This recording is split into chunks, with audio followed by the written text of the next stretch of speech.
What's up guys, I'm Morning. Here I am at Difuso Audiovisuales, my home away from home. I'm lucky enough to be able to show you guys how I use some of my favorite plugins from McDSP today, so let's trip. Alright guys, what we're listening to is a song from my friend Chipi. He's very talented. I've been lucky enough to be able to work his latest record production. I'm gonna show you my master bus, then we're gonna work our way back, alright? The first plugin in my mastering chain is an ML4000, a multi-band compressor that I pretty much use on everything. The way I configure it is pretty simple, pretty straightforward, pretty kiss. Let's look at it. Alright guys, I'm gonna bypass this so you can hear the difference it makes. I did boost quite a bit the signal with just this plugin. You can see some of the values I inputted here. Don't worry, I'll save the presets for you so you can study them further. I only use smart mode, fiddled around with the threshold a bit.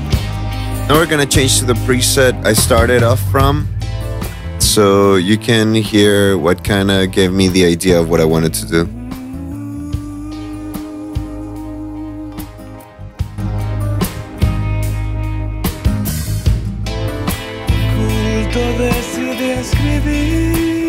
So I played around with it a bit, and this is what I ended up with.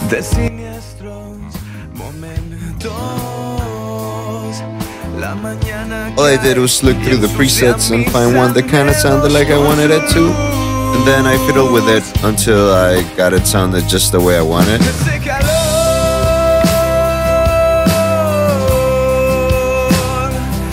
Here I have 3 ML1s just to give it an extra boost, little by little. As you can see, I don't slam down on the threshold right off the bat.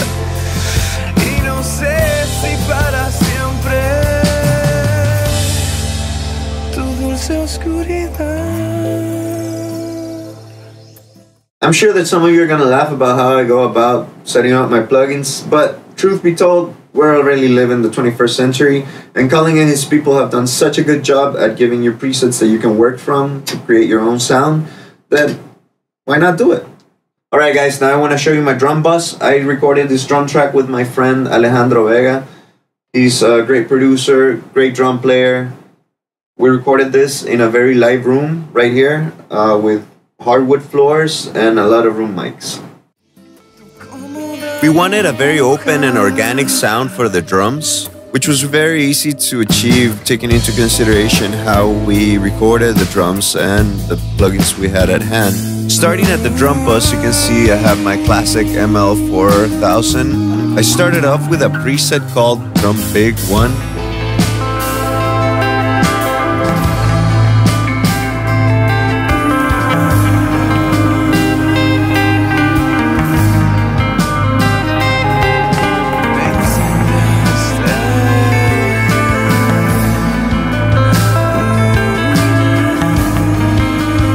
Since we're on the drums, I wanted to show you guys something I did with a new plugin called SPC 2000, which is like Chris Lord Algae's Wet Dream.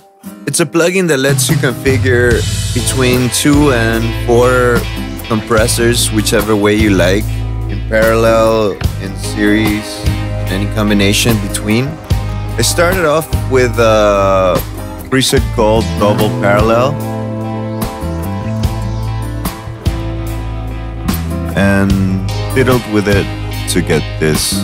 It's important to see that the first 2 compressors here do the parallel compressing, and the last one just limits them both.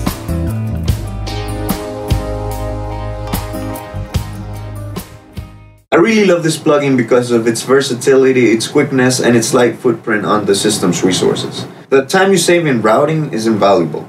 Alright, let's listen to the vocals now. Here you can see I used the SPC 2000 again, but with its 4 compressor configuration.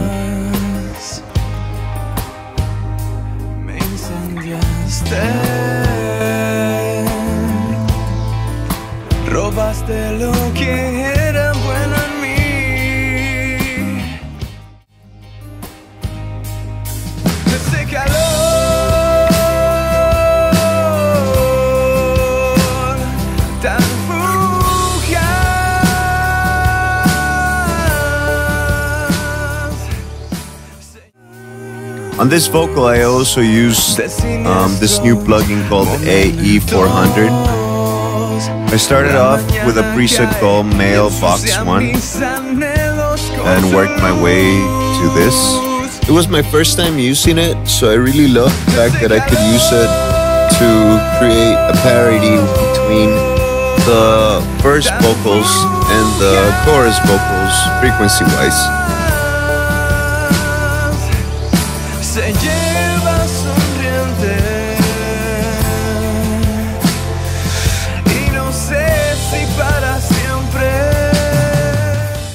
Alright guys, if you don't have this plugin, you gotta get it, you need it, I guarantee it.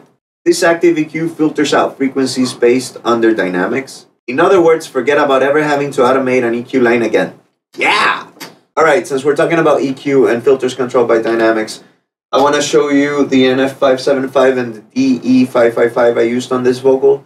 They are my frequency killing EQ and my de-esser of choice. I'm pretty sure I could have done both things with the AE400, but I personally like it better this way.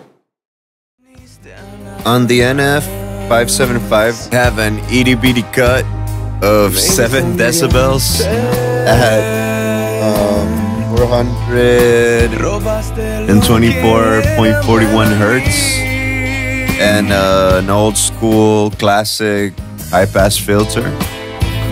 The DS configuration's nothing out of the ordinary. I'm pushing it a little bit maybe, but I don't know. I like it. I like the way it sounds. The cherry on top of this vocal was the revolver. It's a convolution reverb. I used it as an insert, not as an aux, but I really love it, man. It sounds heavenly.